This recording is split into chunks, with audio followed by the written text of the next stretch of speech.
Assalamualaikum warahmatullahi wabarakatuh. Perkenalkan, nama saya Fikri Muhammad Julfikar, mahasiswa dari Poltekkes Kemenkes Tasikmalaya, tepatnya dari Prodi D3 RMIK kelas 1A. Di sini saya akan menjelaskan tentang konsep penyebab penyakit. Sebelum ke pembahasan inti, kita harus mengenal dulu apa itu penyakit. Penyakit merupakan suatu kegagalan dari mekanisme adaptasi suatu organisme bereaksi secara tepat terhadap rangsangan atau tekanan sehingga timbul gangguan pada sistem atau fungsi tubuh. Jadi menurut saya ibaratnya gini, kita adalah tameng, sementara penyakit itu adalah serangan dari luar. Nah, ketika serangan itu menyerang tameng kita, si penyakit menyerang kita, tameng kita kurang kuat dan tidak beradaptasi dengan serangan-serangan beragam dari serangan tersebut. Nah, jadi si tameng tersebut atau tubuh kita itu mengalami gangguan pada sistem tubuh kita yang mempengaruhi kekuatan tubuh kita atau tameng kita begitu. Lanjut, setelah kita mengetahui tentang pengertian penyakit, lalu kita langsung ke penyebab penyakit. Penyebab penyakit adalah sebuah peristiwa, kondisi, kombinasi dari faktor-faktor yang memegang peranan penting dalam penyebabnya penyakit atau dari serangan tadi gitu. Serangan apa yang membuat kita tameng kita kurang kuat untuk menangani serangan tersebut.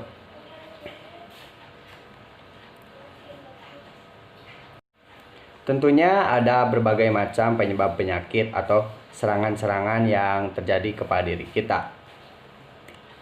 Di sini saya akan menjelaskan 3 penyebab penyakit, yaitu yang disebut konsep dasar penyakit. Yang pertama ada segitiga epidemiologi atau the epidemiology triangle. Konsep penyebab dan prosedurnya penyakit dalam epidemiologi berkembang dari rantai sebab akibat ke suatu proses kejadian penyakit, yakni proses interaksi antara manusia, host, dengan berbagai sifatnya biologis, fisiologis, psikologis, sosiologis, dan antropologis, dengan penyebab atau agen, serta dengan lingkungan, environment. Segitiga epidemiologi merupakan konsep dasar epidemiologi yang memberi gambaran tentang hubungan antara 3 faktor yang berperan dalam kejadian penyakit dan masalah kesehatan lainnya. Komponen segitiga epidemiologi yaitu ada host, ada agen, dan juga ada environment atau lingkungan. Host adalah manusia. Host di sini mengaruhi faktor yang terhadap pada manusia yang dapat memengaruhinya suatu perjalanan penyakit. Host erat dengan manusia sebagai makhluk biologis dan manusia sebagai makhluk sosial, sehingga manusia dalam hidupnya mempunyai 2 keadaan dalam timbulnya penyakit, yaitu manusia kemungkinan rentan atau resisten. Yang kedua ada agen. Agen yaitu penyebab, adalah suatu substansi tertentu yang keberadaannya atau ketidakberadaannya mengikuti kontak efektif pada manusia yang dapat menimbulkan penyakit atau mempengaruhi perjalanan suatu penyakit. Macam-macamnya berupa golongan biotis, unsur hidup, dan golongan abiotis atau unsur mati. Yang kedua dari konsep dasar penyakit ada roda atau the wheel. Komponen roda ada lingkungan sosial, fisik, biologi, dan inti genetik. Nah, yang pertama adalah lingkungan sosial. Kenapa lingkungan sosial? Karena lingkungan sosial mempunyai peranan lebih besar dari yang lainnya pada stres mental. Yang kedua ada peranan lingkungan fisik, yaitu peranan yang lebih besar dari yang lainnya pada sunbum. Lalu ada peranan lingkungan biologis, yaitu peranan yang lebih besar dari yang lainnya pada penyakit malaria. Peranan inti genetik lebih besar dari yang lainnya pada penyakit keturunan. Yang ketiga dari konsep dasar penyakit ada jaring-jaring sebab akibat. Contohnya kemiskinan. Karena faktor kemiskinan ini, masyarakat akan cenderung berpengetahuan rendah, produksi bahan makanan rendah, dan daya beli masyarakat pun rendah, sehingga konsumsi makanan tidak memadai dan mengakibatkan penyakit kurang gizi. Kemudian karena fasilitas kesehatan kurang, maka kesehatan masyarakat kurang hingga mengakibatkan daya tahan tubuh dan penyerapan zat gizi terganggu. Jadi contoh yang saya ambil adalah kemiskinan. Kemiskinan misalnya di ibu kota, di pinggir-pinggir ibu kota, masih banyak orang miskin yang kurang tahu akan penyebab penyakit dan kurangnya hidup sehat. Itu akan menimbulkan suatu penyakit yang mungkin menular dan secara turun-temurun oleh faktor kemiskinan. Lalu selanjutnya ada rantai penularan penyakit.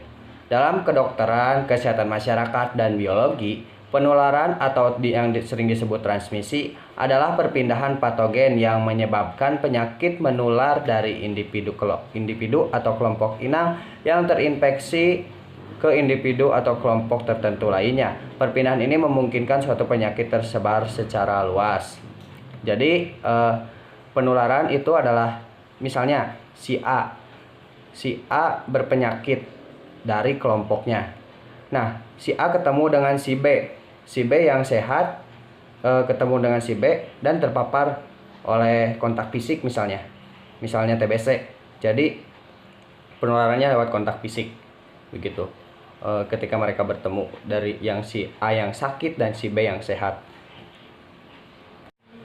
Di sini saya akan menjelaskan tentang proses penularan suatu penyakit.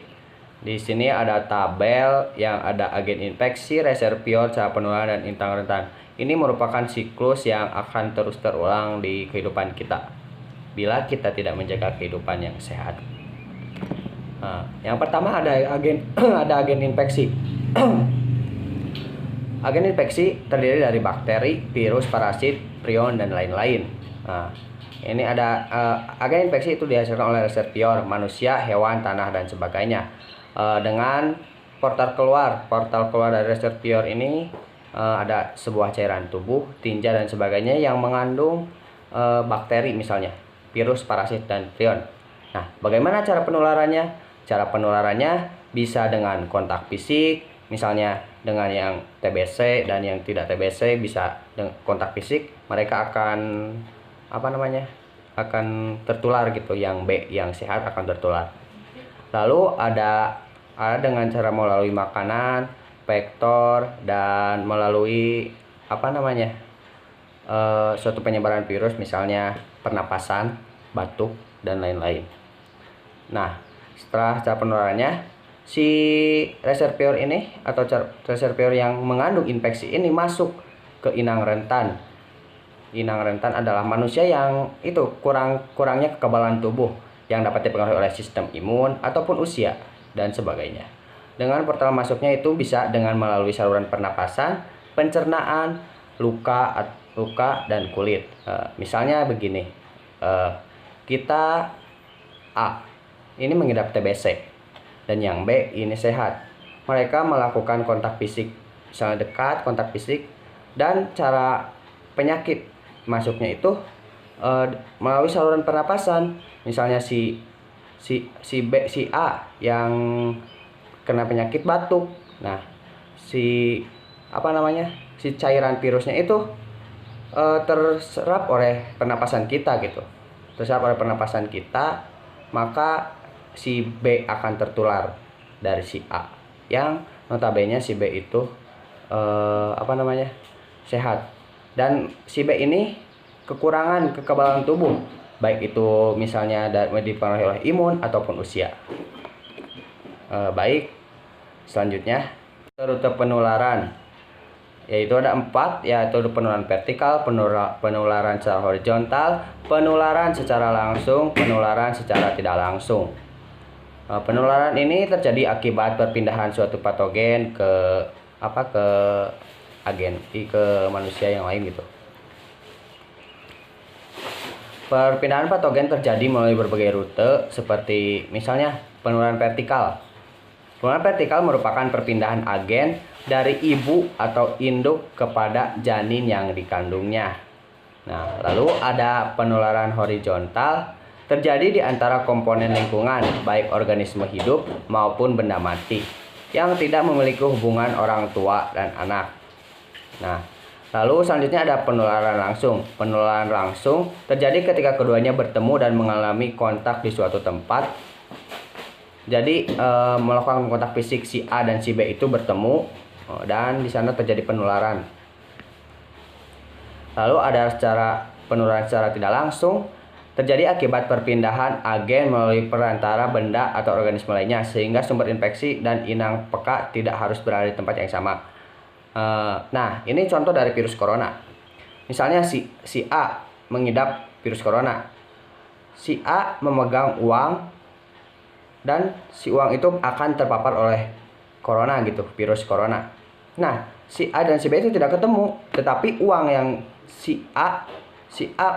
uang yang dipegang oleh si A dibelikan ke supermarket misalnya oleh seseorang, dan si B atau si C yang memegang uang itu akan terpapar oleh virus. Jadi tidak harus ketemu gitu, ada perantara barang gitu. Itu adalah contoh penyakit dari yang sekarang gitu, pandemi COVID. Makanya kita harus hati-hati dalam dalam keluar rumah, membeli barang, kita harus mencucinya secara steril. Selanjutnya ke materi ketiga, ada faktor timbulnya penyakit. Apa sih yang menyebabkan penyakit itu ada? Faktor apa sajakah yang membuat penyakit itu menular? Nah, ada 3 di sini. Ada host, ada agen, dan ada environment. Sama dengan segitiga epidemiologi.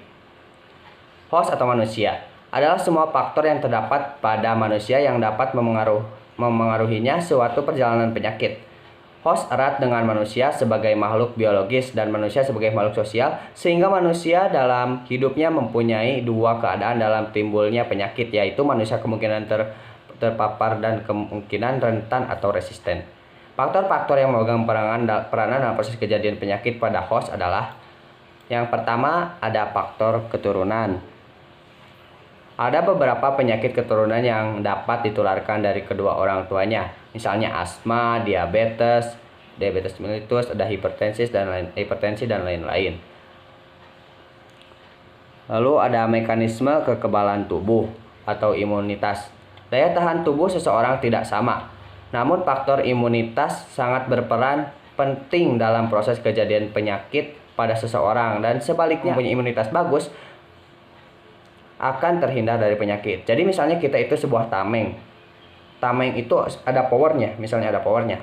Power si A itu bagus di angka 100.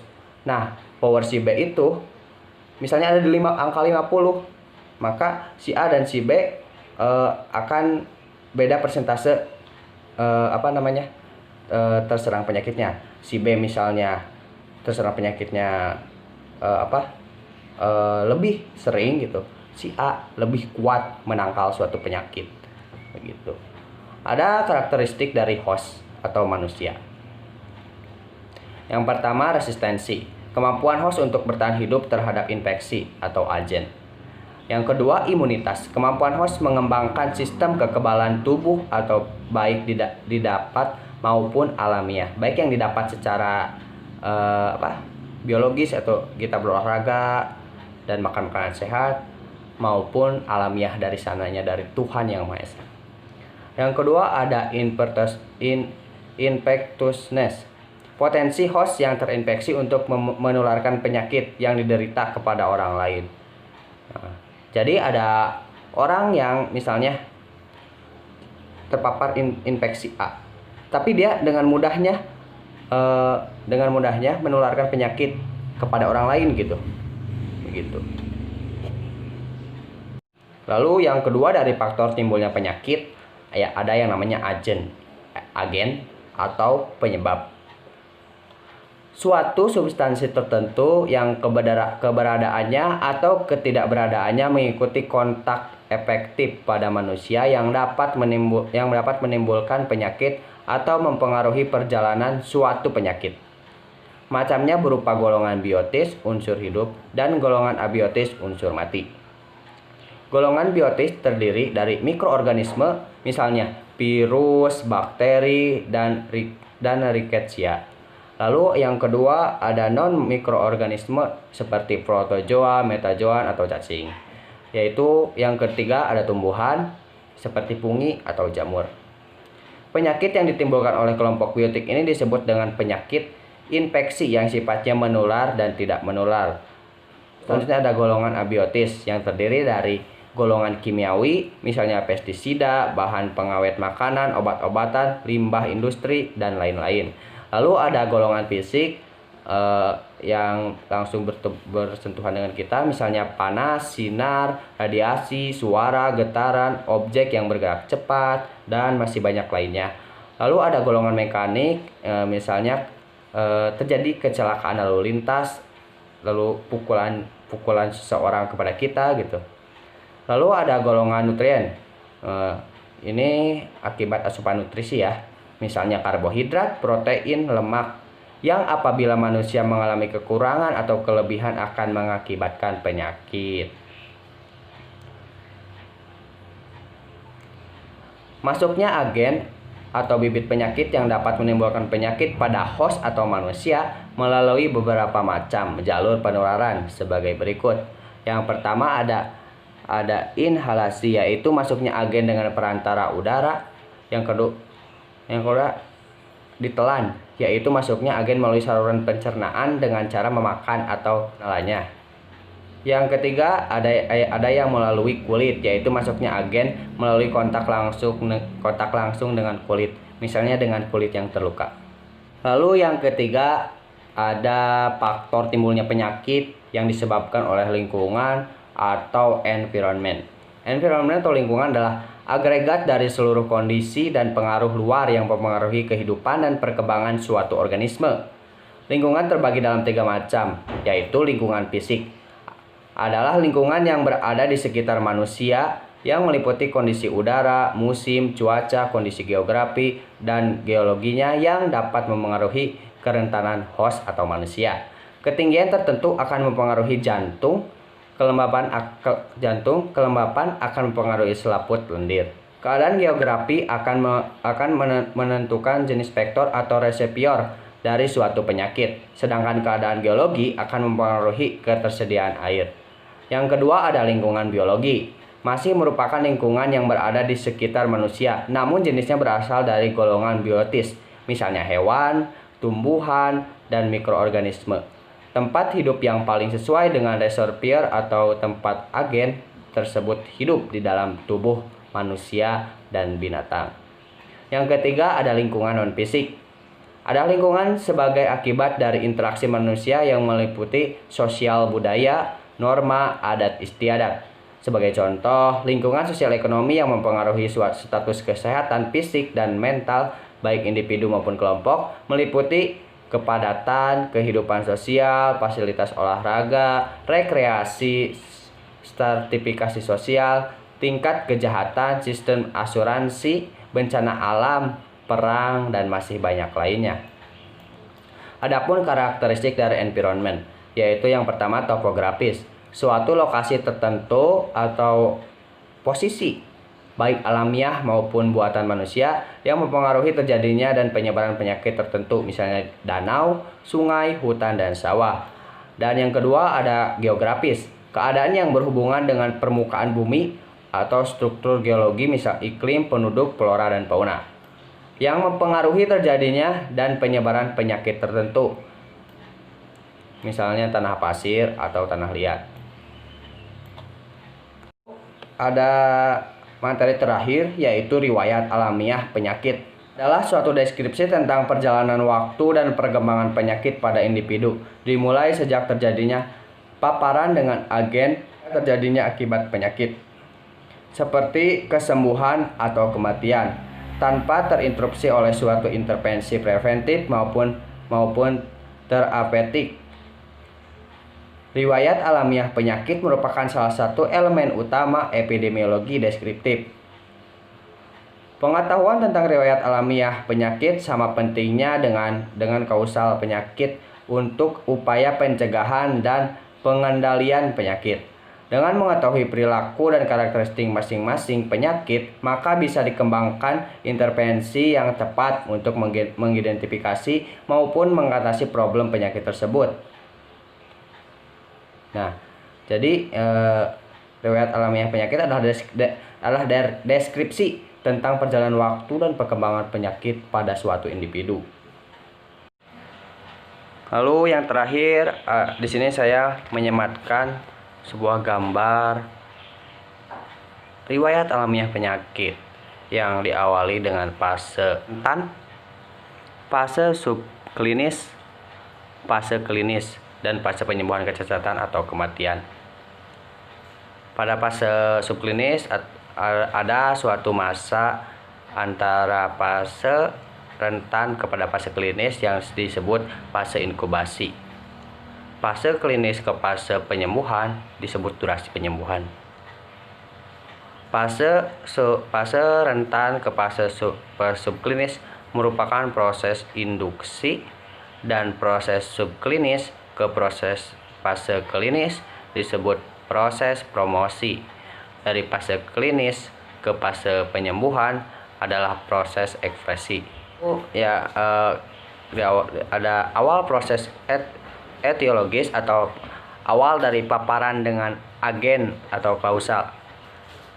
Lanjut ke awal proses patologis, penyakit menjadi irreversible. Lalu awal penyakit klinis, mulai tanda dan gejala klinis, lalu awal akibat penyakit.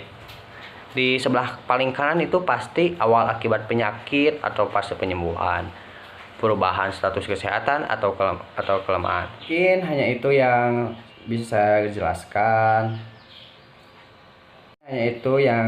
jelaskan. Tentang konsep penyebab penyakit. Kurang lebihnya saya mohon maaf atas kekurangan saya gitu. Sebelum pamitan, saya akan memberikan video sebuah penularan penyakit dan penyebabnya. Di sini saya akan memberikan contoh penyebab penyakit TBC.